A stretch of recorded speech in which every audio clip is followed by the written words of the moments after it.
T20 विश्व cup में भारत और दक्षिण अफ्रीका के मैच से पहले दक्षिण अफ्रीका बोले हमारे पास नॉर्किया है, रबाडा है, पर्नेल है, एनगिडी है, यंसन है, तुम्हारे पास क्या है? भारत बोले हमारे पास है विराट कोहली, विश्वास नहीं हो तो पाकिस्तान से पूछ लो। तो एक और कह रहा है कि भैया हमारे पास है रोहित शर्मा, जिसने T20 इंटरनेशनल में जो भारत और दक्षिण अफ्रीका के बीच हुए हैं उसमें सबसे ज्यादा रन बनाए हैं। तो एक कहे हमारे पास है 360 डिग्री सूर्या, तो एक कह रहा कि हमारे पास है हार्दिक जो गेंद की सिलाई खोल देता है, और एक कह रहा है कि हमारे पास है राहुल जो चल जाए तो फिर किसी की ना चले। नमस्कार, आप देख रहे हैं न्यूज बाइस्कोप और मैं हूं राकेश रंजन।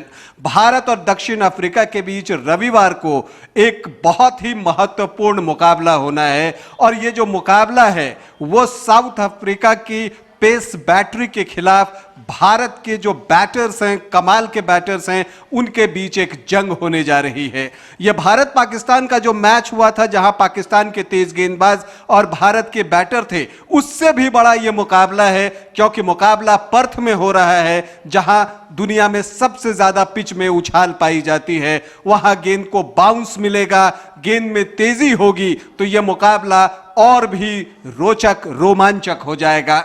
और दक्षिण अफ्रीका के जो खिलाड़ी हैं, आपको नॉर्किया तेज गेंदबाज, जो कि प्रेस कॉन्फ्रेंस करने के लिए शनिवार को आए, मैच से पहले जो प्रेस कॉन्फ्रेंस होता है तो उन्होंने सीधे धमकी दे दी, चेतावनी है उनकी, चैलेंज किया कि ये जो मुकाबला है वो हमारी पेस बैटरी से है और ये आसान नहीं है। उन्होंने भारतीय बल्लेबाजी पर कुछ बहुत ज्यादा नहीं कहा, यह भी एक साइकोलॉजिकल पार्ट का हिस्सा है। उन्होंने कहा कि तेज गेंदबाजी हमारी ताकत है और किसी भी टीम को इसके सामने खड़ा होने में परेशानी हो सकती है। उनके कहने का यही अर्थ निकलता है।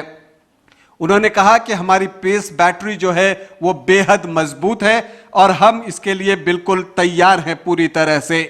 उन्होंने कहा कि हमारी जो पेस बैटरी है, जो हमारी तेज गेंदबाजी है, उसे हम दुनिया में वन ऑफ द बेस्ट मानते हैं, और कोई भी टीम हो हमारे सामने खड़ा होने से पहले 5 बार सोचती है।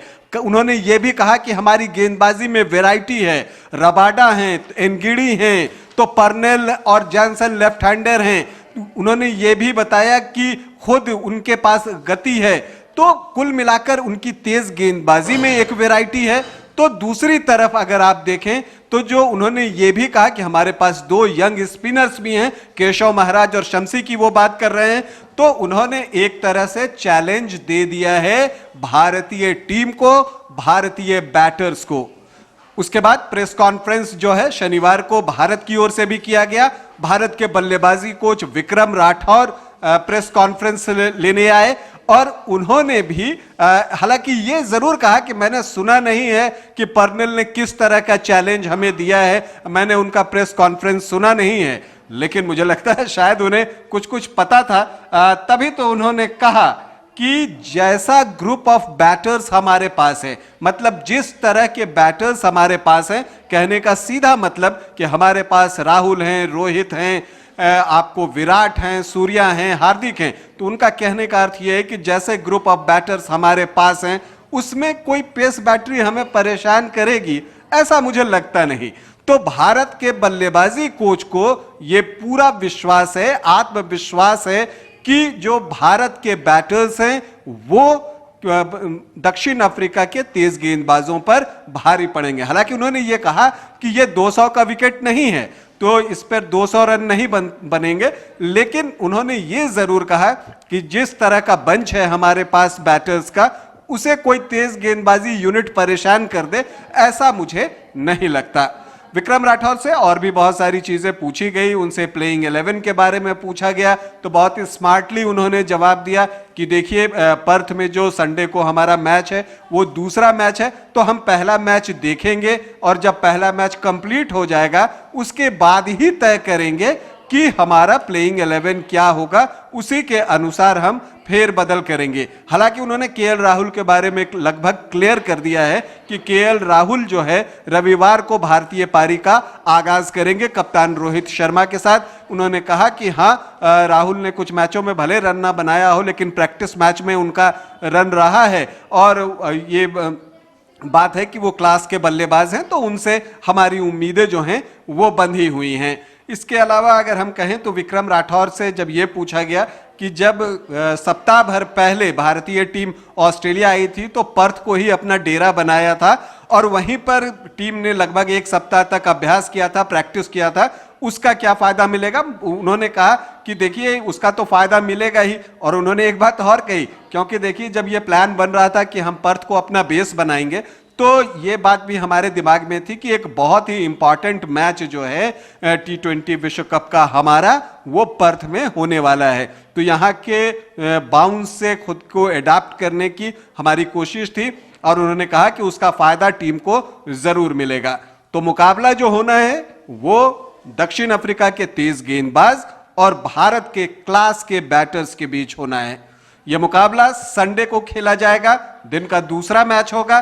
तो सबकी नजर इस मैच पर है क्योंकि यह मैच बेहद महत्वपूर्ण है, क्योंकि जो भी टीम जीतेगी वो पॉइंट टेबल में टॉप पर पहुंच जाएगी। तो अपने ग्रुप में शीर्ष पर जाने की भी ये लड़ाई है। इसके अलावा न सिर्फ ये जीत आपको पॉइंट टेबल में शीर्ष पर लेकर जाने वाली है, बल्कि हो सकता है कि आपके सेमीफाइनल का स्थान भी आरक्षित करवा दे, रिजर्व करवा दे। तो वो एक टिकट भी हो सकता है, टिकट टू सेमीफाइनल आप इसे कह सकते हैं, क्योंकि इसके बाद भारतीय टीम जो है उसे अपेक्षाकृत कमजोर प्रतिद्वंद्वियों से खेलना है। हालांकि इस विश्व कप में जिस तरह के उलटफेर हो रहे हैं उसमें कुछ भी कहना आसान नहीं है, लेकिन भारत और दक्षिण अफ्रीका के बीच जो मुकाबला होना है उस पर सबकी नजर है। मुकाबला संडे को खेला जाएगा, लेकिन उसका इंतजार अभी से सभी कर रहे हैं और जो संडे को दूसरा मैच है वो, लेकिन उससे पहले सभी इंतजार में हैं कि ये मैच हो और जो गेंद और बल्ले के बीच में जो संघर्ष है, जो क्वालिटी के फास्ट बॉलर्स होंगे और इधर जो क्वालिटी के बैटर्स होंगे, उनके बीच मुकाबला कैसे होता है। इसके अलावा भारत की भी पेस बैटरी कमजोर नहीं है, यह भी याद रखने की जरूरत है। और यहां भी पेस बॉलिंग में आप वेरिएशन देख सकते हैं। यहां पर भुवनेश्वर कुमार हैं जो कि स्विंग करने में माहिर हैं, और भारत और दक्षिण अफ्रीका के बीच जो T20 इंटरनेशनल है उसमें हाईएस्ट विकेट टेकर जो है वो भुवनेश्वर कुमार ही हैं। तो भुवी के स्विंग पर भारतीय टीम को भरोसा है। तो आप अर्शदीप जो एक लेफ्ट हैंडर हैं जो स्विंग करते हैं, उनके यॉर्कर्स हैं, शॉर्ट गेंदें फेंकते हैं, तो उनकी क्वालिटी पर भी टीम को भरोसा है। और फिर मोहम्मद शमी को कौन भूल सकता है, सीम गेंदबाजी उनसे बेहतर और कौन कर सकता है। हिट द डेक भी वो कर सकते हैं, वो उस तरह के भी गेंदबाज हैं। और अगर छोटी गेंदें फेंकनी हो तो हार्दिक पांड्या आपके पास विकल्प हैं जो लगातार 140 प्लस की स्पीड में शॉर्ट गेंदें फेंक सकते हैं। तो आप ये भी कह सकते हैं कि दक्षिण अफ्रीका के बल्लेबाजों के लिए भी संडे का दिन आसान नहीं रहने वाला। जो भी हो, मुकाबला दिलचस्प होगा और उसका इंतजार हम सभी को है। जो कुछ भी होगा वो हम आपको समय समय पर बताते रहेंगे। बस आप बने रहिए न्यूज़ बाय स्कूप के साथ। नमस्कार।